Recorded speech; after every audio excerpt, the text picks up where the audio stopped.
जिनके मकान में पीपल या उमर, बरगद या अन्य कोई भी पौधा यानी वृक्ष तुम्हारे छत पर, तुम्हारे बगीचे में, रहवासी निवास के आसपास उग आता है और वो लंबा समय हो जाता है, डर और भय से परेशान होते हैं, उस स्थिति में आपको क्या करना चाहिए? देखिए, पहले तो हमारे सनातन धर्म में पीपल का बहुत बड़ा महत्व है। पीपल कोई साधारण वृक्ष नहीं है। पीपल के वृक्ष पर हमारे स्वयं भगवान विष्णु, स्वयं भगवान शिव और हमारे ब्रह्मा विष्णु महेश, तीनों का वास पीपल पर विशेष रूप से होता है। साथ ही माता भगवती लक्ष्मी का भी वास पीपल पर होता है। यहां तक भी कहें, कई मंडल, सिद्ध मंडल, नाग मंडल, गंधर्व मंडल के सिद्ध देवता, पितर इत्यादि भी निवास पीपल पर करते हैं। दिमाग में से एक चीज और निकाल दूं, पीपल पे भूतों का, पिशाचों का कोई भी वास पीपल पर नहीं होता है। देवताओं का वास होता है, सिद्धों का वास होता है, नागों का वास होता है, गंधर्वों का होता है। बड़े बड़े देवताओं, बड़े बड़े सिद्ध जो देव कोटि के होते हैं, सिद्ध कोटि के होते हैं, वो पीपल पर वास करते हैं। भूत पिशाच पीपल पर वास नहीं करते। हमारे यहां एक किंवदंती है कि पीपल की छाया में रात्रि में कोई भी वहां नहीं जाता है। दिन में तो चले जाते हैं, लेकिन रात्रि वर्जित किया गया है और कह देते हैं घर के लोग, उस पर बहुत बड़ा भूत रहता है। पीपल पर कोई भी भूत नहीं रहता है। लक्ष्मी जी का वास होने के कारण रात्रि में वर्जित किया गया है। जैसे कि पति पत्नी के कमरे में रात्रि में अचानक कोई भी व्यक्ति प्रवेश नहीं करता, उसी प्रकार से पीपल के वृक्ष के नीचे रात्रि में नहीं जाना चाहिए। बहुत सारी हमारे यहां विद्वानों के मत हैं, तालाब, नदी में भी रात्रि में, अधरात्रि पर प्रवेश नहीं करना चाहिए। उसको जगाना चाहिए, आज्ञा लेना चाहिए, अनुमति लेकर के ही पार होना चाहिए, अन्यथा धोखा खा जाओगे। जैसे कि तुम्हारे घर में अचानक कमरे में कोई आ जाए और आप उस स्थिति में किसी को आने का अधिकार नहीं है, तो क्या समझेंगे आप कि कोई डकैत आ गए, उठा के आपके पास जो भी तमंचा होगा, लाठी होगी, डंडा होगा, तो आप मार दोगे। क्यों मार दोगे? आत्म सुरक्षा में। ऐसे ही तली, नदी, तालाब पर अर्धरात्रि पर नहीं प्रवेश करना चाहिए, धोखा खा जाओगे। इसी प्रकार से पीपल के वृक्ष के नीचे रात्रि में नहीं जाना चाहिए। अब वो पीपल का वृक्ष बहुत भारी है, प्राचीन है, बड़ा लंबे समय, बड़ी आयु वाला है। ऐसे वृक्ष को क्या करें? ऐसे वृक्ष को काटने के लिए अनुमति हमारे विद्वान महापुरुषों ने नहीं दी है। उन्होंने कहा है, यदि आपके यहां यज्ञ हो रहा है, कोई अनुष्ठान हो रहा है, तो उसको संविदा के लिए पहले उस पीपल से प्रार्थना करें और उसकी शाखाएं अनुष्ठान के नाम पर, यज्ञ के नाम पर, भंडारे के नाम पर, हवन के नाम पर, यज्ञ के नाम पर, मेरी बात समझ पा रहे होंगे, ऐसी अनुमति लीजिए और हाथ जोड़ के प्रार्थना कीजिए और जितनी उचित शाखाएं लगे उतनी शाखाएं ले लीजिए। उसी दौरान जो तुमको दिक्कत दे रही हो शाखा, वो जब कोई यज्ञ के लिए ले रहा हो तो उसमें उस प्रकार की वो शाखा भी कटवा दे और उस शाखा का जो दक्षिणा बनता हो, 5 ब्राह्मण, 5 कन्या, 1 संत, एक मंदिर में हनुमान जी को चोला या देवी का श्रृंगार किसी मंदिर में उस शाखा के बदले करा दीजिए। हमारे यहां हिंदू धर्म में पीपल की कोई भी शाखा, जो बट वृक्ष है, जो परिवार वृद्धि के वृक्ष हैं, जिनको जलाया नहीं जाता, चाहे वो पाखर हो, बरगद हो, ये जलाने के लिए नहीं है, ये यज्ञ अनुष्ठान के स्तंभों के लिए है और यज्ञ में संविदा के लिए इस वृक्षों की शाखाओं का उपयोग किया जाता है। यज्ञ में 16 स्तंभ होते हैं, जिसमें अलग अलग वृक्षों की शाखाओं से गेट बनाए जाते हैं, जो 4 गेट बनते हैं यज्ञ के, तो उसमें उपयोग करना चाहिए। बड़े वृक्ष को कभी भी नहीं काटना चाहिए। यदि आप काट भी रहे हो, जरूरती है, उस भूमि पे आप कुछ विशेष करने वाले हो, तो उसके बदले वृक्ष से प्रार्थना करके, वृद्ध वृक्ष को देखते हुए, कुछ उसमें सूखापन आ गया हो तब भी निवेदन प्रार्थना करके और 101 पौधे का संकल्प लेकर के तब उसको आप ब्राह्मणों के द्वारा पूजन अनुष्ठान के माध्यम से आप उस शाखा को, पहले तो दो प्रकार की शाखाएं होती हैं, एक होती है शाखा लेना, एक होता है जड़ सहित लेना। तो जड़ सहित काटने की अनुमति नहीं दी गई है, परंतु यदि वृद्ध है तो उस अवस्था में ब्राह्मणों को आगे लेकर के 1 किलो का हवन करावे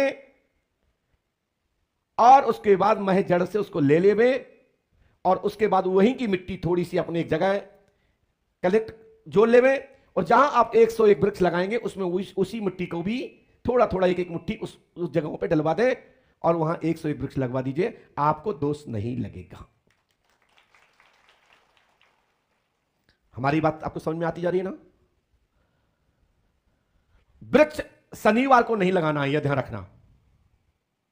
शनिवार को यदि वृक्ष आप लगाओगे तो आप नुकसान में पड़ जाओगे।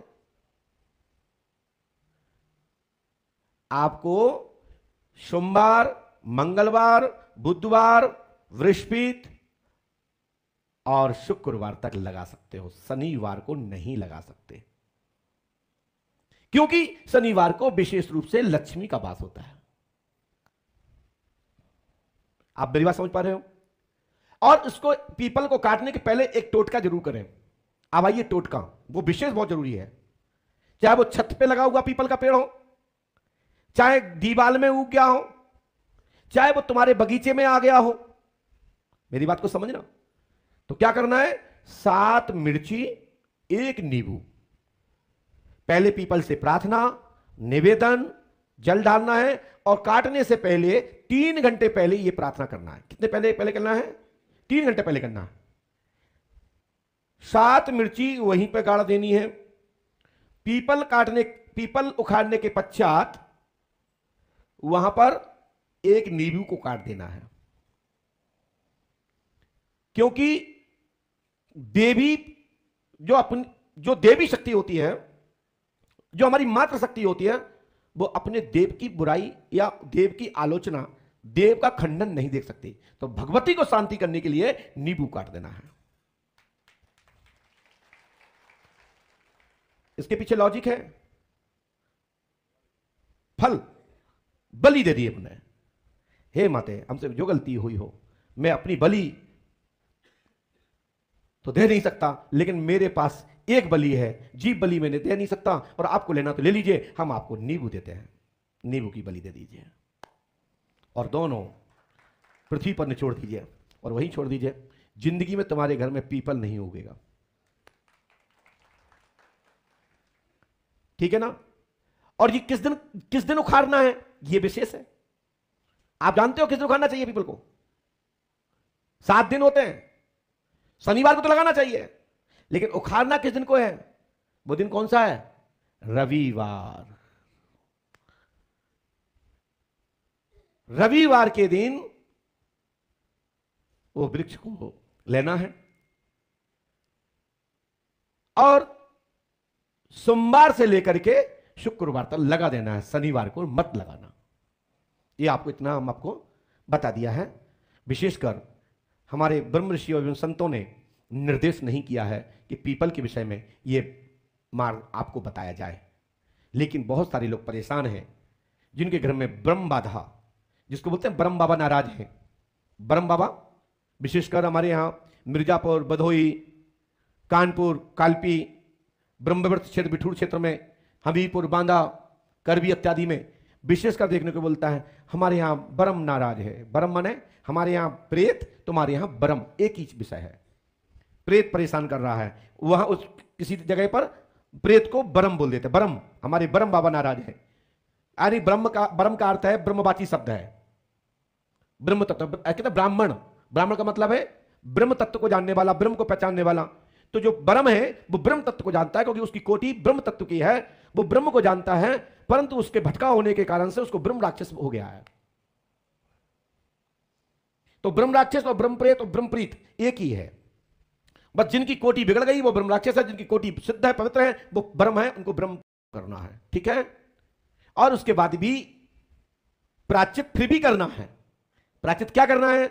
कम से कम 5 अतिथियों का भोजन की जो सामग्री लगती हो, किसी मंदिर दिवाले में किसी पंडा पुजारी या कोई संत महात्मा आपके नगर में किसी मत मंदिर में रहता हो तो 5 लोगों की दक्षिणा, 5.25 किलो लाख यानी कि आटा, दाल, दलिया, शक्कर, गुड़ आदि आप देकर के, घृत देकर के प्रार्थना करिए, प्रायश्चित पूर्ण हो जाएगा और वो पीपल का दोष भी आपको नहीं लगेगा। हमने हर प्रकार से आपको सुरक्षित करने की विधि बताई। जिसके घर में पीपल लग जाता है ना, उसके घर में नेगेटिविटी प्रवेश हो जाती है, जिसके घर में दरिद्रता आने चालू हो जाती है, जिसके घर में अनेक प्रकार की असगुण होने लगते हैं, अनेक प्रकार की घटनाएं घटने लगती हैं, क्योंकि वो जो वृक्ष है, जो पीपल लगाया गया है, वो सुमने नहीं लगाया है, वो हमारे जीव जो हैं आकाश में उड़ने वाले, वो खा के आते हैं और वहां पर वर्षा के माध्यम से भी, कई बार हवा के माध्यम से वो बीज तुम्हारी छतों पे आ जाता है, उनके मल के माध्यम से भी आ जाता है और वो छोड़ देते हैं। इसलिए कई बार नीम और भी अन्य प्रकार के वृक्ष, लता पता इत्यादि होती उबक जाती है, अनेक प्रकार का घास हो जाता है। तो वो कैसे आता है? वो इसी प्रकार से आता है, किसी ना किसी प्रकार से आ जाता है। तो उस अवस्था में ऐसे वृक्षों के लिए ये हमने आपको उपाय बताया है। किसी मठ, किसी मंदिर, किसी पार्क में, ये सार्वजनिक स्थल पर, धार्मिक स्थान पर यदि कोई बड़ा वृक्ष है तो कृपया उसको नहीं काटना है। वो स्वतः ही जीर्ण शीर्ण हो जाए, जिसकी पूर्ण आयु हो जाती है वो स्वतः ही गिर जाता है। उसको भी उठा करके किसी यज्ञ अनुष्ठान या भंडारा चल रहा हो, वहां के क्षेत्र के लोग उस शाखा को कटवा करके, जो सूखी हुई शाखाएं हैं, जो गिर गया है, और किसी यज्ञ स्थान पर छुड़वा देना चाहिए। तब वो यज्ञ में लगेगा तो उसमें जिस देवता का भी वास होगा उसकी, या किसी भी पितर शक्ति का वास होगा, किसी भी सिद्ध कोटि की शक्ति का वास होगा, तो उसकी भी मुक्ति हो जाएगी और उसके द्वारा आशीर्वाद आपको प्राप्त होगा। ये हमने आपको दूसरा हमारे आशीष शर्मा जी के विशेष जो उन्होंने आग्रह किया, मैंने इस विषय पर उनको बताया, वो सुन रहे होंगे। उनको बहुत बहुत साधुवाद, आशीर्वाद। कार्य तो उन्होंने हमसे बहुत बड़ा पूछा, विषय तो इतना बड़ा था कि इसके लिए बताने के लिए कोई भी विद्वान तैयार नहीं होता है, लेकिन आपने लोक कल्याणार्थ जनहित में पूछा।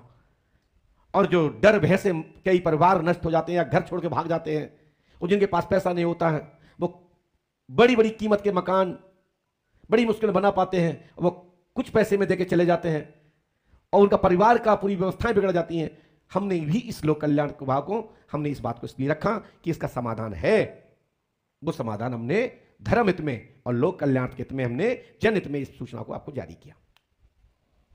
उसको कर सकते हैं ऐसा, लेकिन वृक्ष जरूर लगवाना चाहिए। मैं अभी गया था नीदरलैंड, हॉलैंड में, डेनहाग, बेल्जियम, इटली आदि जगह मैंने देखा